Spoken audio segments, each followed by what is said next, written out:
How to fix Spotify playing random songs. Hello everyone, welcome back to our channel. So let's start right in without wasting any time. Also make sure to watch this video till the end. So first of all open up Spotify on your device. Now tap on your library at the bottom menu. Now simply open up the playlist. Now make sure to disable Smart Shuffle. You can disable Smart Shuffle by simply tapping on the shuffle icon. You can also access the same settings in the music player. Now tap on the shuffle icon to disable shuffle.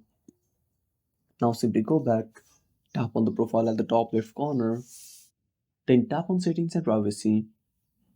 Now tap on playback. Now simply disable the toggle for autoplay. You can also turn off the settings for include smart shuffle in play modes. Now this will not include random songs in your playlist. And that's it. Thanks for watching. Make sure to subscribe our channel and hit the bell icon. See you in the next video.